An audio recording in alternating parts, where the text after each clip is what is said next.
We all know that audit quality is a top priority. And on today's episode, we're lucky enough to have a guest who's an expert in all things audit quality. This is the NJCPA Issues Watch podcast.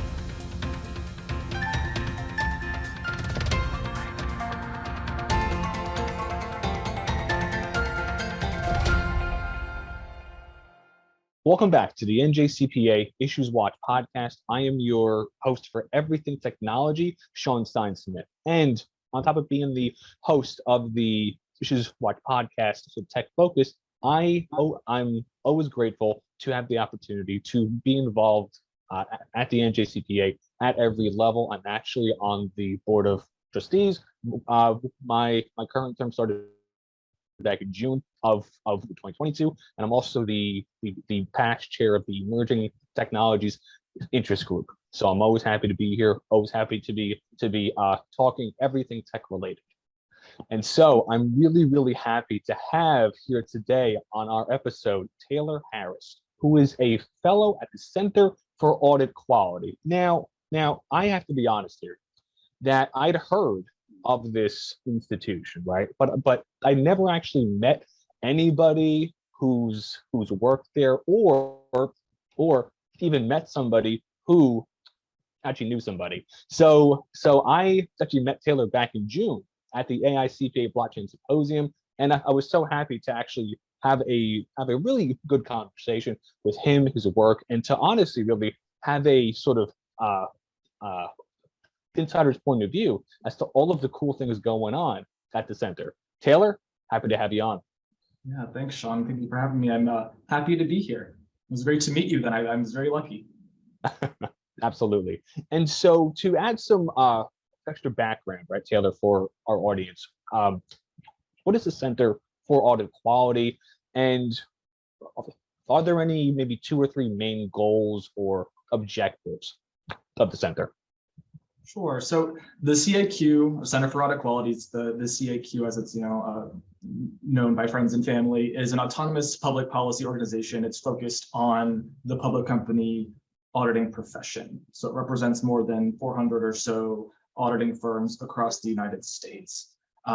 It's governed by the 8 of the largest firms in the United States as well, and it's an affiliate of the AICPA. So in case that's of note. But we really work with a broad cross-section of the public company auditor, representative group to monitor and improve audit quality, increase the reliability of company reported financial information, and also to attract diverse talent, to the profession and to, accounting in general. Awesome stuff. And so really it's kind of strikes me like you are that you and the other folks there are at the intersection of the government policy sort of industry groups, right? Trying to understand and then produce data for all of us to better use. Yeah, and I think with the end goal being audit quality, which is a goal of the PCA. Really? Wow, it's shocking. Well, right. So I think we have a really unique power, I think, in that we can convene the auditing profession. Whether it's establishing task forces to address emerging topics, like the PCAOB's new standard setting agenda, right? There are a myriad of topics on there the PCAOB is looking to address, whether it's through new rule proposals or things of that nature. And we can gather a number of folks from varying firms to think on how can we be proactive in this space, or what are some areas of improvement that we think the regulations and laws and rules might need there. We've done this with implementation task forces too. So to the extent that a new rule comes out, right, we can pull the profession together to think about how we interpret the rule and make sure, that we're thinking about it in a similar way, or have identified pitfalls and can communicate those, to regulators and others. Interesting stuff indeed. And so sort of having that background and context about you and your expertise, I mean, I am ultra happy to have you here today to help us sort of unpack and to try to get a better handle on what exactly some of these trends are driving the audit, assurance, attestation fields forward. And so I'm going to open up that to you. And so based on your insights, conversations, research, are there any maybe top 3 trends out there on the audit side right now? So when I think about trends, the first direction my mind is taken is like, what are investors asking for? Because, the auditor sort of, is responding a bit into what, investors want, and instilling investor confidence in various types of information. And I think that information is increasingly becoming more than or different than what you might find in traditional financial statements. So maybe trend number 1 would be information beyond traditional financial statements. That brings to mind things like non-GAAP financial measures, key performance indicators, and ESG, which is probably top of mind for most folks these days, particularly the climate-related aspect of ESG. And when I think about investor demand for some of those types of information, they're really looking for consistent information, comparable information, and ultimately reliable information, just like you'd find within your traditional financial statements. And I think public company auditors are uniquely equipped to help with the reliability aspect of that. I think regulators and rule makers are putting out rules to promote consistent and comparable information, and they may require stuff or certain information to be assured or have attestation over it, and that's where auditors can really jump in. There, and so while these areas may not encompass all of the trends I might see, I think ESG is probably the biggest one, and I'm happy to dive into that a little bit more if that would help. Absolutely, go ahead. So when you think about ESG and investor motivations behind why they might want ESG information to be publicly available, to be consistent, comparable, reliable, etc. You might see investors who want to see greenhouse gas emissions be reduced, or you might see investors who want a better understanding of how climate-related risks are factored into a business, and how that might impact their investment in that business, right? And so the SEC has been a bit responsive to that and releasing their climate disclosure proposal back in the March timeframe. And if that proposal goes through as written, which I don't know exactly if that's how it's going to happen, but let's say it does, there are some aspects of that proposal that would require certain ESG or certain climate-related metrics to be assured and to have attestation performed over them. And so auditors can really play a role in enhancing the reliability of that information. I think that's sort of the goal of it. The auditors have a great skill set for it, whether it's critical analysis, professional skepticism, independence, and objectivity. Like all of these really play into that great assurance provider role that can be applied to areas outside of traditional financial statements. Mm-hmm. And so, adding on to that, Taylor, right? Now, I've heard anecdotally, right, that there is this fear, or I wouldn't say fear, right? But there is this idea that as non-traditional, non-quantitative, more qualitative data, be it ESG or others, are increasingly asked for by the marketplace, that there is a risk, right, that all of us are going to be put onto the sidelines, right? And so is that a sort of motivating factor, or have you and your team heard sort of industry practitioners wanting more guidance to help us try to sort of keep a strong hold, or to help us sort of build out our service offerings in this space? I understand the point, and I do think that the SEC's proposed rule around climate didn't specify that a CPA had to perform the assurance. Mm-hmm. That's a question in there. I think I'd mentioned it before, but I think auditors, this is my personal viewpoint, and I think something the CAQ may have mentioned in its comment letter. I can't recall offhand, but I think that auditors really do possess a unique skill set, and they're subject to really robust professional standards that would promote independence, objectivity, like things that really feed into how you make information reliable. and how investors know they can trust it. And that's not to say others, may not be able to do that as well, but the auditing profession really has that built in already and has already been doing it, in other versioning areas. I mean, auditors have been performing, ESG assurance, already for sustainability reports and things of that nature as well. And I think that having sort of more of a focus on it, folks like you actively working on it, thinking about it, and then talking about it will help the audit side of the house sort of keep up to date and keep out on top of these issues too. Yeah. But so, all right. So obviously, right, the audit assurance and attestation side of your field really is going through a lot right now in changes, updates, regulations from all over the place. So how do we try to keep pace, right? And then adding on to that, how do you and the team at the CAQ process all of this data, changes, and other future changes and analyze it to then package it in a way for us to understand?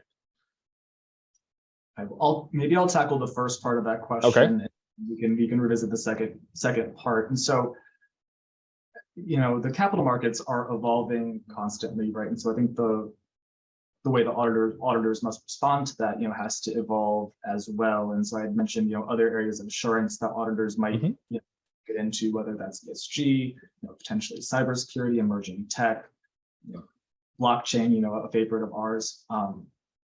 Auditors need to evolve their mindsets around that as well. And that requires folks to upskill from a technical perspective, while still maintaining, a sharp analytical mindset that, auditors, in my view, already do have, right? But it's really a matter of understanding and paying attention to rapidly evolving technology and how that's playing a role at the companies you audit, right? I think companies are becoming more globalized. They're becoming more sophisticated. Their business models are changing so they can differentiate themselves. But that comes along with all these new complications. And how do you complete the audit work? How do you change your risk assessment based on how these companies are changing? So I think a lot of the audit firms do put out, guidance internally. So if you're an auditor and you're working at your firm, right, leverage the trainings that your firm offers around new areas, right? Digital assets, I think, is a good example of where I've seen some really good firm developed resources that are, at least internally available for what I've seen with Deloitte, which is where I hail from originally, but also firms are putting out plenty of, resources, externally in that space. So that's maybe an example, but you can see that in other areas too, not just, related to digital assets. The AICPA and the CAQ put out a myriad of resources across various topics related to the role of the auditor as well. I'm working on a digital assets resource that'll come out in the near future too, but that can really give a bird's eye view of some of the key topics and issues the profession is facing.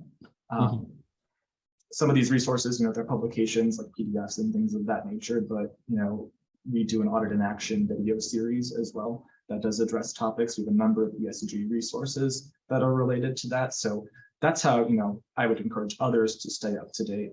When I think about how I stay up to date in order to help develop some of these resources and things like that, I really keep my ear to the ground with what's happening from a regulatory perspective, looking at the PCAOB and the SEC, FASB, et cetera, but also looking internationally, because I think there is a lot of effort to try and understand what's happening, at the IAASB and how that might impact, audit firms in the US who do issue international reports, right? So what may be happening across the pond or over in Europe might actually really have an impact in the US. So how can we anticipate some of the effects of that and what role that might play for the US markets as well? I mean, this might sound obvious, but at risk of sounding obvious, I'm going to say it anyway. I follow Accounting Today. They always put out, I think, really good pieces. Folks top of mind there. The Journal of Accountancy is also very useful. But I think just stepping it back to look at like the broadest of broad pictures. I keep up with the Wall Street Journal and New York Times daily. I mean, not necessarily just accounting or auditing related things that might. Oh, come on, Taylor. But looking at it more broadly to really keep a pulse on current events, because you never know what article might spark an idea of how that could impact your client, right? Or your client's industry. If you see something pop up there, it might make you think, do I need to revisit my client's estimate around this asset impairment because all of a sudden XYZ event happened that you may not have known otherwise. So really, it's not just focusing so myopically on auditing standards and accounting standards and things of that nature, although those are obviously very important. Wouldn't want to dismiss them, but taking a step back and seeing the forest for the trees, I think is something I found very beneficial as well. And you can also listen to podcasts as well. There we go. Kind of like the NJCPA Issues Watch podcast. Taylor, I like it. That's the one. No, and just to sort of piggyback on that, Taylor, right? As we all try to more and more pivot out of only doing audits, only doing taxes, as important, as they are, and are trying to become more of a business partner, advisor, all the rest, your insights on, analyze sort of the FASB, PCAOB, IASB, absolutely. But it's also really, really, I think, critical for us overall to have a sort of cast a pretty wide net over business headlines, trends, because all of that impacts us directly, and it also impacts our external clients, right? And so having that sort of dual focus really, I think, is a excellent piece of insight to help basically keep up to date and to keep on top of trends, as they are happening, and how those trends are actually impacting enterprises out there. Absolutely. But I can't have you here on the podcast. I have to ask you. Now I can't make you answer, but I have to ask you: are there any crypto blockchain trends that you have your eye on right now during the back quarter of 2022? Well, so I guess the trends I have my eye on are watching what's happening from a regulatory perspective and watching. Well, yes, okay. So I think that's my main focus. Whether it's is Bitcoin going to go up or down? I couldn't say. I'll say up just to be optimistic, but I don't know that that's actually the case. This is all right. These are these views I express are my own and not those of the absolutely. And Taylor, it was awesome having you on the podcast. I will definitely have you on again in the future if you're up for it, because it was a great conversation. Yeah, absolutely. Thank you for having me, Sean. This was fun. Absolutely. And a few quick housekeeping items here at the end for any NJCPA members. I highly advise all of you, if you aren't members already, to go ahead and join the NJCPETIG at njcpa.org/groups. And all of our current podcasts and our back issues are all online at njcpa.org/podcast. Thanks. Have an awesome day.